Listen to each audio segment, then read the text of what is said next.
Hello everyone, I am Radhika. Let us learn conditional clauses in English. Conditional clauses are examples for subordinate clauses or dependent clauses. There are three types of subordinate or conditional clauses in English, and we can discuss it in detail in the coming pages. Okay,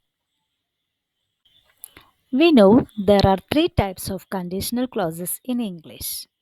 Conditional clauses are also known as if clauses because usually they are beginning with the conjunction if or unless. Unless is also using for conditional clauses, or more often we are using if to denote a condition. So, there are three types of conditional clauses in English. First one is possible condition. Possible condition, like the name, possible or probable. That is, it's also known as probable conditional clauses. And like the name suggests, there is a possibility or it will happen in future. Then second one is improbable condition. There is less possibility. And the third one is impossible condition. That is, it won't happen in future or at any other time. So these are the three types of conditional clauses in English. Let us look into the possible condition or possible conditional clauses or probable conditional clauses in detail.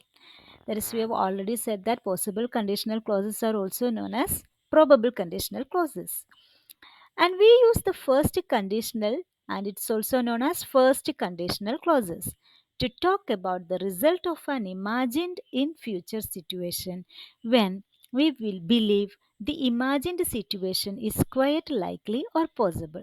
That is, condition is also a kind of imagination, and the imagined situation is likely possible in the future. That is, we have already said that possible condition or probable condition will happen or may happen in future. In the if clause, the verb will be in the V1 form and the verb in the main clause will naturally be in the will or shall plus V1 form. For example, in the if clause, that is, we have already said that if clauses or conditional clauses are subordinate clauses or dependent clauses. So there will be an independent clause. Okay, so the dependent clause is known as if clause or unless clause. Usually it is if clause. In the if clause or dependent clause, the verb will be in the V1 form. And naturally, the main clause, that is, in the main clause, the verb will be will or shall plus V1 form. And that is, I will tell you an example for this. That is for possible condition. If you study well, you will pass in the examination. If you study well, you will pass in the examination. In the if clause, the verb is study. Study is in V1 or stem form or present simple present form. And in the main clause, what will happen? You will pass in the examination. Will pass is the verb here. Will pass, will or shall plus V1. Pass is V1. So this will happen. And I have written so many examples in the last slide. So let us discuss it in detail. Okay.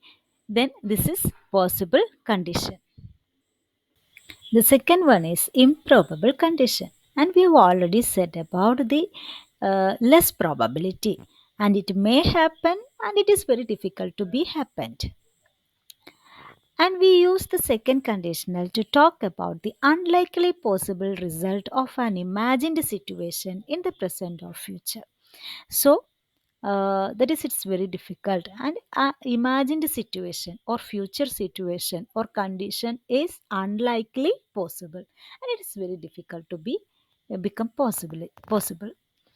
And the verb in the main clause is in the V2 form, and if the verb in the main clause, sorry, the verb in the if clause is in the V2 form, and the verb in the main clause will be would or should plus V1 form.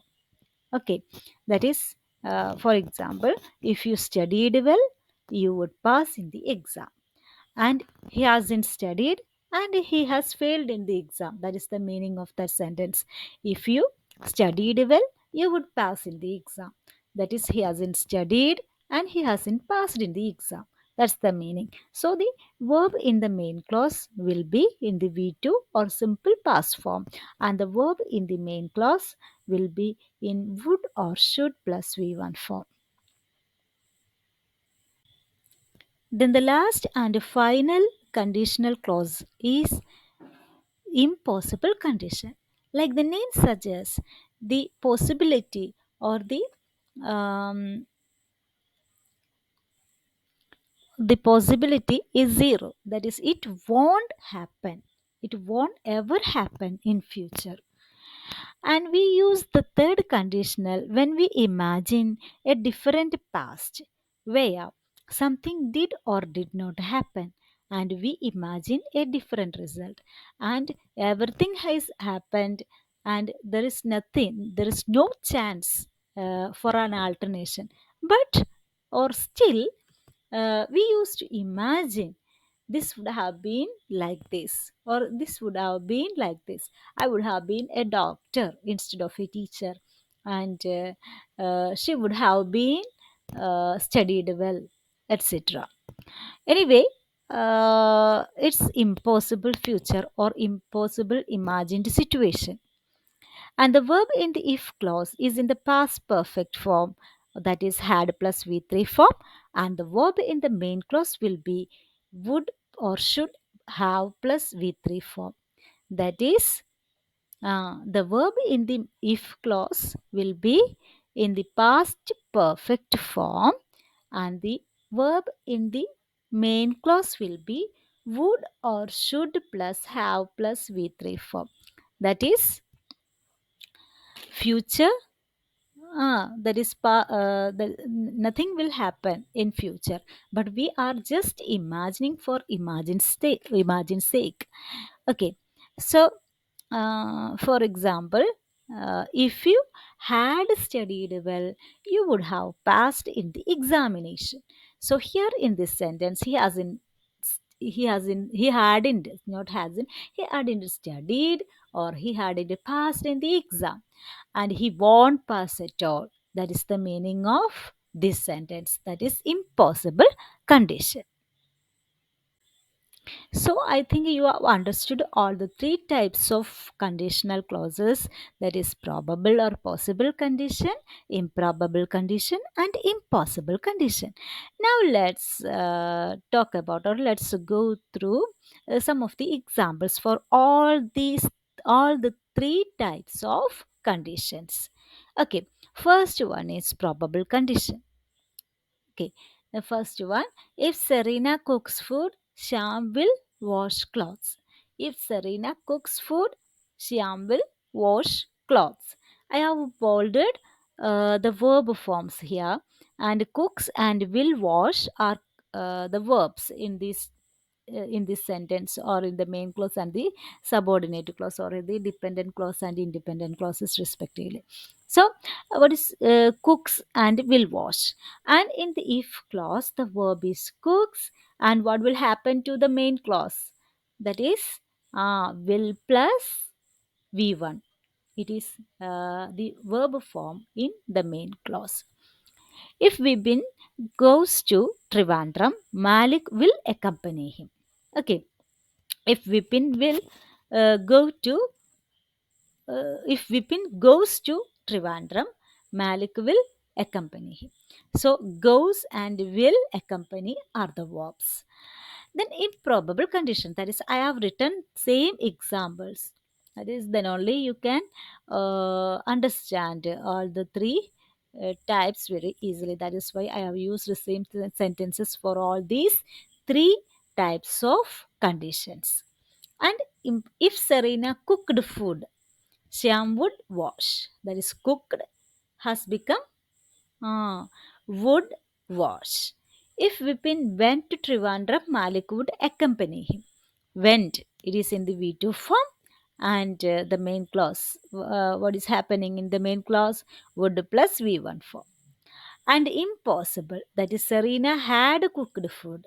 Shyam would have washed clothes. Had cooked, that is in If Serena had cooked food, Shyam would have washed clothes.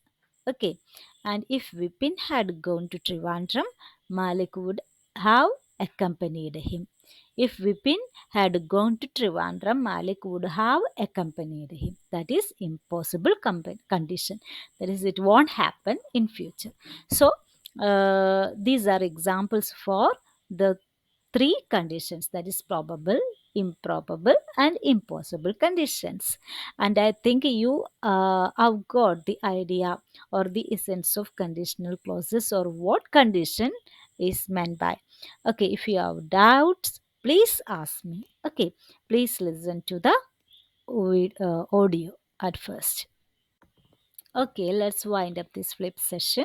So now I think you have understood what is meant by conditional clauses and do some works or some examples. Actually, some examples over it and uh, understand what's meant by condition and what's happening or what are the changes in the dependent clauses and the independent clauses respectively. So go through the examples, go through the rules at first, then do some examples. Okay, thank you, Radhika.